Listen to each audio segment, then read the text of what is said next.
PM Shri പദ്ധതി നടപ്പാക്കുന്നതിനെ കുറിച്ച് വലിയ പൊല്ലാപ്പുകളൊക്കെ ഉണ്ടായി.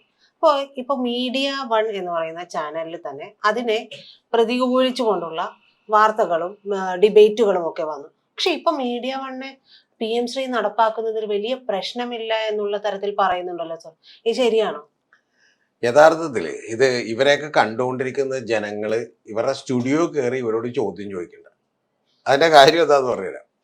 ഞാനിപ്പോൾ അത് മുഴുവൻ കേൾപ്പിക്കുന്നില്ല നിങ്ങളെ. ഇപ്പൊ ഇതിൽ മീഡിയ വണ്ണിന്റെ ഔട്ട് ഓഫ് ഫോക്കസ് എന്ന് പറഞ്ഞാൽ വളരെ പ്രശസ്തമായിട്ട് ആളുകളൊക്കെ കാണുന്ന ഒരു ചർച്ചയാണ്. ആ ഇരുട്ടുമുറി ചർച്ചയിൽ ഇരുന്നിട്ട് ഇവർ ആദ്യം തന്നെ പിണറായിയുടെ ഭരണകാലത്ത് പറഞ്ഞുകൊണ്ടിരുന്നത് ഇത് ഗുജറാത്തിൽ ഈ ചില നടപ്പാക്കിയതിന് ശേഷം അവിടെയുള്ള ചില ആളുകൾ കണ്ടെത്തിയിട്ടുള്ളത് ഏതാണ്ട് മറ്റേ കെട്ടുകണക്കിനുള്ള ബണ്ടിൽസ് ഉള്ള പ്രശ്നങ്ങളാണ്. കാരണം എന്താ, PM ശ്രീ പദ്ധതി നടപ്പിലാക്കിയിട്ട് ആ നടപ്പിലാക്കിയതുമായി ബന്ധപ്പെട്ട് ഈ പറയുന്ന പോലെ പുസ്തകങ്ങളിൽ കുത്തി നിറച്ചിട്ടുള്ള മതവിദ്വേഷവും വെറുപ്പും ഒക്കെയാണ് ഇതിന്റെ കാരണം. 2002 കലാപം ഉണ്ടായത്, ഗുജറാത്ത് വംശഹത്യ അടക്കമുള്ള പ്രശ്നങ്ങളൊക്കെ ഉണ്ടായത് അതുകൊണ്ടാണ് എന്ന് പറഞ്ഞുകൊണ്ടാണ് അജിംസി പറഞ്ഞുകൊണ്ടിരിക്കുന്നത്. മനസ്സിലായി? അതായത് അവിടെ PM ശ്രീ നടപ്പാക്കിയതുകൊണ്ട് ആ PM ശ്രീ നടപ്പാക്കിയിട്ടുണ്ടെങ്കിൽ ഉറപ്പായിട്ടും പാഠ്യപുസ്തകങ്ങളിൽ അവർ തീരുമാനിക്കും എന്താണ് പഠിപ്പിക്കേണ്ടത് എന്നുള്ള നിലക്ക് വളരെ ഘോരം അങ്ങോട്ട് പ്രസംഗിക്കുകയും വളരെ നന്നായി ഇത് പ്രസന്റ് ചെയ്യുകയും ചെയ്തു. ആ പ്രസന്റ് ചെയ്തപ്പോൾ ആളുകളൊക്കെ കേട്ട് ശരിയാണ്, ഈ PM ശ്രീ അത്ര വൃത്തികെട്ട പരിപാടിയാണ്, ഇതിവിടെ കൊണ്ടുവരരുത് എന്നൊക്കെയാണ് ആളുകൾ, പാവപ്പെട്ട മീഡിയ വണ്ണിന്റെ പ്രേക്ഷകർ. അവർ മീഡിയ വണ്ണിന്റെ പ്രേക്ഷകർ തന്നെ ശ്രദ്ധിക്കുന്നുണ്ട്. അവർ പതുക്കെ പോയിസൺ ആയിക്കൊണ്ടിരിക്കുകയാണ്, പോയിസൺ ഇൻജെക്ട് ചെയ്തുകൊണ്ടിരിക്കുകയാണ്. ഇവര് അതറിയാതെ അവർ ഭക്ഷിച്ചുകൊണ്ടിരിക്കുക, സ്ലോ പോയിസണിങ് നടത്തിക്കൊണ്ടിരിക്കുകയാണ്. അങ്ങനെ ഇൻജെക്ട് ചെയ്തുകൊണ്ടിരിക്കുകയാണ്, അതറിയാതെ ഇവർ എന്ത് ചെയ്തുകൊണ്ടിരിക്കുകയാണ്, ഇത് കേട്ടുകൊണ്ടിരിക്കുകയാണ്. അങ്ങനെ ഞാനിപ്പോൾ അത് നമുക്ക് കേൾപ്പിക്കാൻ പറ്റില്ല, കോപ്പിറൈറ്റ് ഇഷ്യൂ ഒക്കെ ഉള്ളതുകൊണ്ടാണ്, അല്ലെങ്കിൽ കേൾപ്പിക്കാമായിരുന്നു. കാരണം ഡീറ്റെയിൽ ആയിട്ട് ഇതൊക്കെ പറഞ്ഞ് PM ശ്രീ എന്ന് പറഞ്ഞാൽ അത്ര വൃത്തികെട്ട പദ്ധതിയാണെന്നുള്ള നിലക്കാണ് പുള്ളി അവതരിപ്പിച്ചത്. അജിംസ്. ഇന്ന് SA അജിംസ് എന്ന് പറയുന്ന അതേ ആൾ, അദ്ദേഹത്തെ കുറിച്ച് കൂടി അറിയണം കേട്ടോ. അദ്ദേഹം വെറും ആളല്ല, അദ്ദേഹം മീഡിയ വണ്ണിന്റെ ഒരു മാധ്യമപ്രവർത്തകൻ മാത്രമല്ല, അദ്ദേഹം യഥാർത്ഥത്തില് മറ്റേ സോൾഡാരിറ്റിയുടെ, അതായത് മറ്റേ ജമാഅത്തെ ഇസ്ലാമിയുടെ ഒക്കെ യൂത്ത് മൂവ്മെന്റും അതുപോലെ പല മൂവ്മെന്റുകളുടെ നേതാവ് കൂടിയാണ്, കേഡർ കൂടിയാണ് അവിടെ. അപ്പൊ അദ്ദേഹം ഇരുന്ന് ഇപ്പൊ പറയുന്നത് എന്താണെന്ന് അറിയാം. ഇപ്പൊ മെഡിസേഷൻ ഗവൺമെന്റ് വന്നല്ലോ, ഇനിയിപ്പോ PM ശ്രീ റദ്ദാക്കുന്നില്ലല്ലോ, അല്ലെങ്കിൽ PM ശ്രീ ഒപ്പിടേണ്ടി വന്നേക്കുമെന്ന് അജിംസിനും ഒക്കെ അറിയാം. ഇപ്പൊ പുള്ളി നൈസായിട്ട് താങ്ങിക്കൊണ്ടിരിക്കണെന്ന് വെച്ചാൽ PM ശ്രീ ഒന്നും ഒരു കുഴപ്പമില്ലെന്നാണ്. അത് കുഴപ്പമൊന്നുമില്ല ശരിക്കും പറഞ്ഞാൽ. അതിപ്പോ ഒരു PM ശ്രീയുടെ ഫണ്ട് ഇങ്ങോട്ട് മേടിച്ചെന്ന് പറഞ്ഞാൽ കുറച്ച് കെട്ടിടം, കുറച്ച് ബിൽഡിങ്, കുറച്ച് വാഷ്റൂംസ്, ഇതൊക്കെ പണിയുടെ പ്രശ്നമുള്ളൂ. അതായത് പാഠ്യപദ്ധതിയിലൊന്നും ഇത് ഇടപെടുന്നില്ലെന്നാണ്. ശരിക്കും പറഞ്ഞാൽ നേരത്തെ നിങ്ങൾ അറിയിക്കണം, പാഠ്യപദ്ധതിയിലേക്ക് ഇത് ഇടപെടും എന്നൊക്കെ. ഞാൻ PM ശ്രീ പദ്ധതി അന്നും ഇന്നും അനുകൂലിക്കുന്ന ഒരാളാണ് കേട്ടോ. എന്റെ നിലപാട് ഞാൻ പണ്ട് അന്ന് എന്നോട് ക്രൈമിൽ വെച്ചൊരു ഇന്റർവ്യൂ എടുക്കുമ്പോഴത്തേക്ക് അന്ന് ചോദിച്ചിട്ടുണ്ട് ഇത് അനുകൂലിക്കും. ഞാൻ പറഞ്ഞു ഇത് അനുകൂലിക്കുന്നുണ്ട്, അതൊന്ന് നടപ്പിലാക്കേണ്ട പദ്ധതിയാണ് എന്ന് പറഞ്ഞിരുന്നു. അതിന്റെ കാര്യം എന്ന് വെച്ചിട്ടുണ്ടെങ്കിൽ പ്രജിത, ഈ 4 ഇയേഴ്സിലേക്കുള്ള ഡിഗ്രി ഒക്കെ ഉണ്ട്. 3 ഇയർ ഡിഗ്രി 4 ഇയർ ആക്കണം. അതുപോലെയുള്ള നിരവധി ശുപാർശകൾ അടങ്ങുന്ന ഒരു കാര്യമാണത്. പക്ഷെ അതിൽ ഈ പഠനത്തിനകത്തുള്ള കരിക്കുലവുമായി ബന്ധപ്പെട്ടൊക്കെയുള്ള ചില നിർദ്ദേശങ്ങളുണ്ട്. അതൊക്കെ കുറച്ച് അപകടകരമാണ്. കാരണം അവരുടെ ഒരു രാഷ്ട്രീയമൊക്കെ അവർ കുത്തിയിറക്കാൻ വേണ്ടി അതിനകത്ത് ശ്രമിക്കും എന്നുള്ളത് യാഥാർത്ഥ്യമായിട്ടുള്ള ഒരു കാര്യമാണ്. അപ്പൊ ഇതൊക്കെ അവിടെ നിലനിൽക്കുമ്പോൾ തന്നെ യഥാർത്ഥത്തിൽ ഇത് 98% ഇത് അംഗീകരിക്കാവുന്ന ഒരു പദ്ധതിയാണ്. ബാക്കിയുള്ള പ്രശ്നം മാത്രം നോക്കിയാൽ മതി എന്ന് വിചാരിക്കുന്ന ഒരാളാണ്. പക്ഷെ അപ്പോഴാണ് ഈ നാട്ടിലെ യഥാർത്ഥത്തിൽ പാവം പിടിച്ച സാധാരണക്കാരായിട്ടുള്ള മുസ്ലിം സഹോദരന്മാരാണ് അവർ കേൾക്കുന്നത്. അവരിത് കേട്ടുകൊണ്ടിരുന്നപ്പോൾ അവർ വിചാരിച്ചതെന്ന് വെച്ചാൽ PM ശ്രീ പദ്ധതി എന്ന് പറയുന്നത് ഏറ്റവും വലിയ അപകടം എന്താണെന്ന് നിങ്ങൾ മനസ്സിലാക്കണം. PM ശ്രീ പദ്ധതി എന്ന് പറയുന്നത് CPM-ഉം BJP-യും തമ്മിലുള്ള ഒരു ബാന്ധവത്തിന്റെ ഉദാഹരണമായിട്ടാണ് ചൂണ്ടിക്കാണിച്ചത്. മനസ്സിലായി? എത്ര വലിയ കള്ളമായിരുന്നു. ഒരു ഗവൺമെന്റിനെ മാറ്റാൻ വേണ്ടി ഇവര് നടത്തിയ പ്രചരണമാണ്. ഇപ്പൊ ഇവര് തന്നെ തിരിച്ചു പറയുന്നത് ഇത് കുഴപ്പമില്ല. ജനം തിരിച്ചറിയാനായിട്ട് ഇത് എത്ര പേരാണെന്ന് ഇത് ഓർത്തു വെക്കുന്നതും പിന്നീട് കാണുന്നതും ഒക്കെ എത്ര പേര് കാണും. ഇത് യഥാർത്ഥത്തിൽ വ്യാപകമായ പ്രചരണം കൊടുക്കുന്ന CPM അടക്കമുള്ള ആളുകൾ. കാരണം അജിംസ് ഇപ്പൊ പറയുന്നത് ഇതൊന്നും ഒരു പ്രശ്നമില്ല, JST കുറച്ച് ബിൽഡിംഗ് ഒക്കെ പണിത് വെക്കും എന്നുള്ളതാണ്. അപ്പൊ അതിനിടയ്ക്ക് നിഷാദ് ചോദിക്കുന്നുണ്ട്, MA നിഷാദ് റാവുത്തർ ഉണ്ടല്ലോ, നിഷാദ് റാവുത്തർ പറയുന്ന ഏറ്റവും വലിയ തമാശയായിട്ട് ഞാൻ ചിരിച്ചിരിച്ച് മണ്ണ് വെപ്പിയാണ്. നിഷാദ് റാവുത്തർ പറയുന്ന ഈ മേനോൻ നായർ പോലെയുള്ള ജാതിവാലികളൊക്കെ വെക്കരുത്.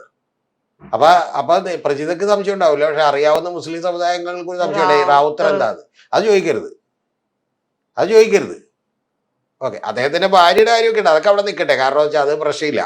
കാരണം വെച്ചാൽ അത് പിന്നെ വേറൊരു വ്യക്തിയാണല്ലോ, അവർക്ക് തീരുമാനിക്കാതൊക്കെ വിചാരിക്കും, അത് കുഴപ്പമില്ല. പക്ഷെ റാവുത്തറോട് ചോദിക്കാനുള്ള ഈ റാവുത്തർ അവിടെ നിന്ന് വന്നത് അത് നമുക്കറിയില്ല. ഓക്കെ, ഇനി അതവിടെ നിൽക്കട്ടെ. ഏറ്റവും വലിയ തമാശ എന്ന് വെച്ചാൽ ഇപ്പൊ അജിംസ് പറഞ്ഞുകൊണ്ടിരിക്കുന്നത് ഇത് പ്രശ്നമില്ല, ഇത് എന്ത് ചെയ്യാന്നാണ്. ഒരു കുഴപ്പമില്ല, ഇത് ശരിക്കും പറഞ്ഞാൽ PMC-ലേക്ക് ഒപ്പിടുന്ന വെച്ചാൽ എന്താ പ്രശ്നം? അപ്പൊ നിഷാദ് റാവു പ്രയോഗിക്കുന്ന ചോദ്യമുണ്ട്, അല്ല മോദിയുടെ ഒക്കെ പടം വെക്കേണ്ടി വരുമെന്ന്. അപ്പൊ പുള്ളി പറയണേ 5 or 10 പടം വെച്ചോട്ടെ എന്ന് പറഞ്ഞ മോദിയുടെ. അതിന് പ്രശ്നമില്ലേ? അപ്പൊ പ്രശ്നമില്ല. 5 or 10 പടം വേണമെങ്കിൽ എന്ത് ചെയ്തോട്ടെ, വെച്ചോട്ടെ എന്ന് പറഞ്ഞ. ഇത് ഒരഭ്യാസം.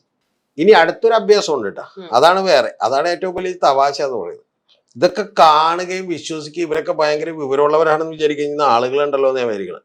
അത് കാൾ മാക്സ് ഹിസ്റ്ററിയുടെ ജൂത വംശഹത്യയെ എതിർത്തിട്ടില്ലെന്നാണ് ഒരു ഇതിൽ നിന്ന് പറയുന്നത്. അതായത് ഈ കഴിഞ്ഞ ദിവസങ്ങളിൽ അതിന്റെ പ്രധാനപ്പെട്ട കാര്യം പറഞ്ഞത് ചെറുതായിട്ട് വിവരിക്കുന്നുള്ളൂ. ഈ കഴിഞ്ഞ ദിവസങ്ങളിൽ VD സതീശൻ ഒരു അബദ്ധം പറഞ്ഞിരുന്നു. അബദ്ധം എന്ന് പറഞ്ഞാൽ VD സതീശൻ ഭയങ്കരമായിട്ട് പറഞ്ഞിരുന്നു. അതായത് നിങ്ങൾ ഇവിടെ പണ്ടേ മുതലുള്ള ഒരു വിമർശനമാണ്, അതായത് സോവിയറ്റ് റഷ്യയിൽ മഴ പെയ്യുമ്പോഴേക്കും ഇവിടെ കൊട പിടിക്കും എന്ന് പറയുന്ന ഒരു വിമർശനമുണ്ട്. ആ വിമർശനം P. കേശവദേവിന്റെ ഒക്കെ ബുക്കിലുള്ള ഒരു വിമർശനമാണ്. അതായത് റഷ്യയിൽ നമ്മൾ എന്ത് ചെയ്യുന്നു, കളിയാക്കിക്കൊണ്ട് എഴുതിയിട്ടുള്ള ഒരു കമ്മ്യൂണിസ്റ്റ്, ഇവിടെയുള്ള കമ്മ്യൂണിസ്റ്റുകൾ അവരുടെ അടിമകളാണ്, റഷ്യൻ കമ്മ്യൂണിസ്റ്റുകളുടെ അടിമകളാണ് എന്നുള്ളതിനെ കുറിച്ച് എഴുതിയിട്ടുള്ള ഒരു പുസ്തകം കൊണ്ട് അതിന്റെ വിശദീകരണത്തിൽ പെടുന്നതാണ്. ഞാനിപ്പോൾ അതിന്റെ ഡീറ്റെയിൽസിലേക്ക് പോകുന്നില്ല. അപ്പൊ അത്തരത്തിലുള്ള വിശദീകരണവുമായി ബന്ധപ്പെട്ട് ഇവിടെ പറഞ്ഞിട്ടുള്ളത്, നിങ്ങൾ പണ്ട്, അതായത് കമ്മ്യൂണിസ്റ്റുകാർ എല്ലാ കാലത്തും ഈ പണിയാണ് ചെയ്തിട്ടുള്ളത്, നിങ്ങൾ ആരുമായിട്ട് ഈ ഫാസിസവുമായിട്ട് പല കാലത്തും സന്ധി ചെയ്തിട്ടുണ്ട് എന്നാണ് പറഞ്ഞേക്കണം. ആ സന്ധി ചെയ്തിട്ടുണ്ടെന്ന് പറയാൻ VD സതീശൻ ഉപയോഗിച്ചൊരു കാര്യം എന്ന് പറയുന്നത് റഷ്യയും അതുപോലെ തന്നെ ജർമ്മനിയുമായിട്ട് ഉണ്ടാക്കിയിട്ടുള്ള ഒരു നോവാർ പാക്റ്റിയാണ് എന്ന് പറഞ്ഞാൽ ഒരു നോവാർ ഉടമ്പടിയാണ്. അതായത് ഞങ്ങളെ ആക്രമിക്കില്ല എന്ന് പറയുന്ന ഉടമ്പടിയാണ്. അത് യഥാർത്ഥത്തിൽ റഷ്യയും ഇവരുമായിട്ട് ഉണ്ടാക്കി എന്നുള്ളത് സത്യമാണ്. പക്ഷെ അതിന്റെ പിന്നിലേക്ക് അതിന്റെ സന്ദർഭം വേറെയാണ്, അതിലേക്ക് നയിച്ചിട്ടുള്ള ചില കാരണങ്ങളുണ്ട്. കാരണം എന്ന് വെച്ചാൽ അവരുടെ ഒരു റഷ്യ ആയതിനു ശേഷം ഒരു 10-15 കൊല്ലങ്ങൾക്ക് 20 കൊല്ലങ്ങൾക്ക് ശേഷമാണ് അത്തരം ഒരു കാര്യം ചെയ്യുന്നതൊക്കെ തന്നെ.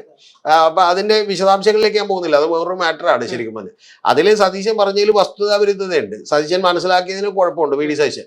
അതിനെക്കുറിച്ചാണ് ഇവർ ചർച്ച ചെയ്യുമ്പോൾ ഇവർ പറയുന്ന ഒരു കാര്യം എന്ന് വെച്ചാൽ, സതീശൻ പറയുന്നത് കറക്റ്റാണ് എന്ന് പറഞ്ഞുകൊണ്ട് ഇവർ ന്യായീകരിക്കുകയാണ്. ആ ന്യായീകരിക്കുന്നതിൽ പറഞ്ഞ ഏറ്റവും പ്രധാനപ്പെട്ട കാര്യം, കാൾ മാക്സ് ജൂത വംശഹത്യയെ എതിർത്തിട്ടില്ലെന്നാണ് പറയുന്നത്. കേൾക്കുമ്പോൾ കുഴപ്പമൊന്നിട്ട് ഇതൊക്കെ തോന്നുന്നില്ല, പ്രഷർക്ക് തോന്നുന്നില്ല, പക്ഷെ അടുത്ത വാചകത്ത് കേൾക്കണോട്ടാ. അതുപോലെ കമ്മ്യൂണിസ്റ്റുകാർ നാസി വംശഹത്യക്കെതിരെ ഒന്നും ചെയ്തിട്ടില്ല എന്നുള്ളതാണ് ഇവർ പറയുന്നത്.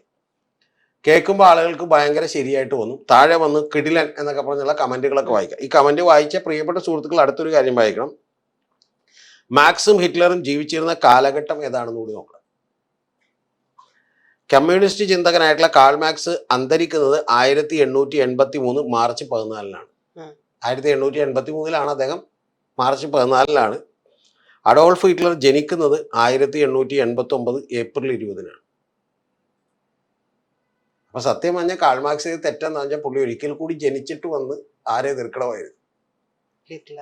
ഈ പുള്ളി ജനിക്കുന്നതിനും 6 കൊല്ലം മുമ്പേ അഡോൾഫ് ഹിറ്റ്ലർ ജനിക്കുന്നതിനും 6 കൊല്ലം മുമ്പേ മരിച്ചുപോയി? കാൾ മാക്സ് മരിച്ചുപോയി. ആ മരിച്ച മാക്സ് എന്തിനെ എതിർത്തിട്ടില്ലെന്ന് പറയണം? ആരുടെ? ഈ മറ്റേ ഹിറ്റ്ലറുടെ എതിർത്തിട്ടില്ലെന്നാ പറയണം. ഇനി ബാക്കിയുള്ളത് ഞാൻ പറയുന്നില്ല. അതായത് മാക്സ് മരിച്ചതിന് ശേഷം 60 കൊല്ലങ്ങൾക്ക് ശേഷം നടന്നൊരു വംശഹത്യയെ അദ്ദേഹം ജീവിച്ചിരുന്ന കാലത്ത് എതിർത്തില്ലെന്നാണ് പ്രിയപ്പെട്ട SA അജിംസ് അവിടെ നിന്ന് ഘോരഘൂരം വാദിക്കുന്നത്. ഇനി ഇതിന്റെ ന്യായീകരണമായിട്ട് എപ്പോ വരുമെന്ന് നോക്കിയാൽ മതി. അടുത്ത ചർച്ചയിൽ കാണാം. അടുത്ത ചർച്ചയിൽ ഇനി എന്തൊക്കെയാണ് ഇവർ പറയുന്നത്. ഇനി ബാക്കിയുള്ളതിലേക്ക് ഇപ്പൊ ഞാൻ കടക്കുന്നില്ല, അതൊക്കെ കുറച്ചുകൂടി വിശദമായിട്ട് പറയേണ്ട ഒരു കാര്യമാണ്. ഹിറ്റ്ലറുടെ മറ്റേ കോൺസെൻട്രേഷൻ ക്യാമ്പുകള്, അവിടെ എന്തായിരുന്നു അന്നത്തെ കമ്മ്യൂണിസ്റ്റുകൾ എടുത്തിട്ടുള്ള നിലപാടുകൾ, എന്തായിരുന്നു റഷ്യ ഈ പറയുന്ന പോലെ അവരുമായിട്ടൊരു നോവാർ പാക്ടി ഉണ്ടാക്കാനായിട്ടുള്ള സാഹചര്യം എന്തായിരുന്നു എന്നൊക്കെയുള്ളതൊക്കെ ഞാൻ വേണമെങ്കിൽ വിശദീകരിക്കാം. പിന്നെ അത് കുറച്ചുകൂടി തത്വചിന്താപരമായിട്ടുള്ള ഒരു കാര്യമായതുകൊണ്ട് ഞാൻ അതിലേക്ക് പോകുന്നില്ല. പക്ഷെ ഏറ്റവും കുറഞ്ഞ പക്ഷം എന്ന് പറയുന്നത്, അതായത് മറ്റേ കാൾ മാക്സ് മരിച്ച് 60 കൊല്ലം കഴിഞ്ഞ് നടന്ന ഒരു കാര്യം പുള്ളി മറ്റേ മരിച്ചാലും വിടില്ല, അവിടെ നിന്ന് വന്ന് എഴുതിർക്കണമായിരുന്നു എന്നൊക്കെ പറയുന്നതിന്റെ പൊള്ളത്തരമെങ്കിലും പ്രിയപ്പെട്ട അജിംസ് മനസ്സിലാക്കിയില്ലെങ്കിലും ഇതാണ് നമ്മുടെ നാട്ടിലെ ഗംഭീരമായിട്ടുള്ള മാധ്യമ പ്രവർത്തനം. ഇവരുടെയൊക്കെ തള്ളുകൂടിക്കൊണ്ടാണ് VD സതീശൻ മുഖ്യമന്ത്രി ആയെന്ന് ഓർക്കുമ്പോൾ ചെറുതായിട്ട് ഈ മഴയത്തും എനിക്ക് കുളിര് പോരണ്ടുള്ള അത്ര എനിക്ക് പറയാനുള്ളൂ. ഇതാണ് കാര്യം. ഇതാണ് നമ്മുടെ നാട്ടിലെ മാധ്യമ പ്രവർത്തനം. ഒന്ന് ആലോചിച്ച് നോക്ക്. ഒരു വസ്തുത പറയണ്ടേ. ഞാൻ പറയണത് പിണറായി വിമർശനത്തിന് അതീതരാണെന്നോ നരേന്ദ്രമോദി വിമർശനത്തിന് അതീതരാണെന്നോ ഒന്നും ഞാൻ പറയുന്നില്ല. അവരൊക്കെ വിമർശിക്കപ്പെട്ട ഒരു കുഴപ്പമില്ല. പക്ഷെ യാഥാർത്ഥ്യമായിട്ട് പറയണ്ടേ.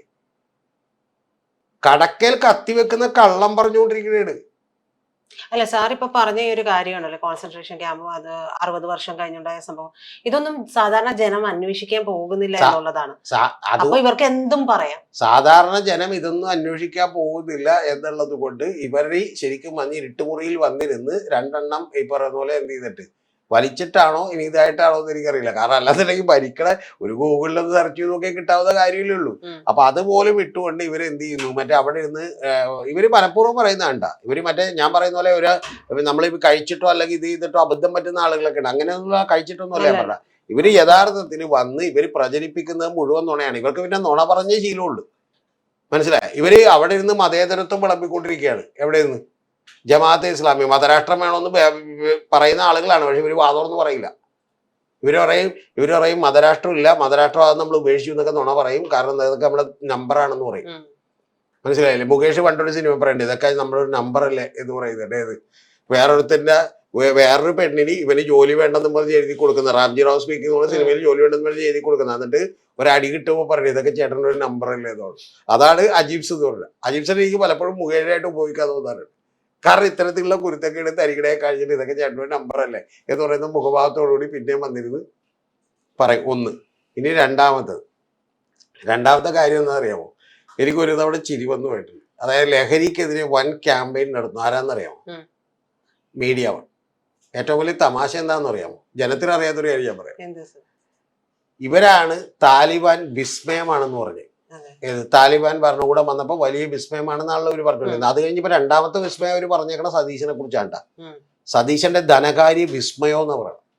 ഏത് ഒരു ധവളപത്രം, അതായത് വൈറ്റ് പേപ്പർ അവതരിപ്പിച്ചതേ ഉള്ളു, 195 പേജ്. അത് വായിച്ചിട്ടില്ല. നേരെ വന്നിരുന്ന അപ്പൊ തന്നെ വിസ്മയം എന്ന് പറയണം. യഥാർത്ഥത്തിൽ എന്ത് സംഭവം എന്നറിയോ? ഈ താലിബാൻ വിസ്മയമാണെന്ന് പറഞ്ഞവർ എങ്ങനെയാണ് മയക്കുമരുന്നിനെതിരെ നിലപാടെടുക്കുന്നത്? ലോകത്തിലേക്ക് വേണ്ട 80% ഹെറോയിൻ കയറ്റുമതി ചെയ്യുന്നത് താലിബാനാണ്. അതിലൂടെ മാത്രമായിരുന്നു അവരുടെ വരുമാനം. പക്ഷെ അവര് വിസ്മയവും എന്നു. ദാവൂദ് ഇബ്രാഹിമിനെ ഞാൻ പൂട്ട് പൂജിക്കുന്നു, എന്നിട്ട് ഞാൻ മയക്കുമരുന്നിനെതിരെ പടവാണ് എടുക്കുന്നു. രണ്ടും തമ്മിൽ എന്തെങ്കിലും ഒരു യോജിപ്പോട്ടെ, എന്തെങ്കിലും വേണ്ടേ പ്രജിത? ഞാൻ ഗോവിന്ദ ചാവി എന്ത് ചെയ്തു? പൂട്ട് പൂജിച്ചിട്ട് ദൈവമേ അങ്ങനെ പോലെ ആകണേ എന്ന് പറയുന്നു. എന്നിട്ട് ഈ നാടൊക്കെ അതുപോലെ ആകണേ എന്ന് പറയുന്നു. എന്നിട്ട് നമ്മൾ പറയുന്നു ശരിക്കും പറഞ്ഞാൽ സ്ത്രീ സുരക്ഷയെ കുറിച്ച് പ്രസംഗിക്കുന്നു എന്ന് ആലോചിച്ച് നോക്കി. ഇതൊക്കെ കേൾക്കാൻ ഈ നാട്ടിലെ ആളുകളുണ്ട്. കാരണം എന്താണെന്ന് അറിയാം, ഏതെങ്കിലും ഒരു സൈഡ് പിടിച്ച് വർഗീയത പുലമ്പുന്നതുകൊണ്ട് ഇത് കേൾക്കാൻ ആൾക്കാരുണ്ട്. എന്തൊരു അസംബന്ധമാണ് ഇവർ പറഞ്ഞു വെക്കുന്നത്.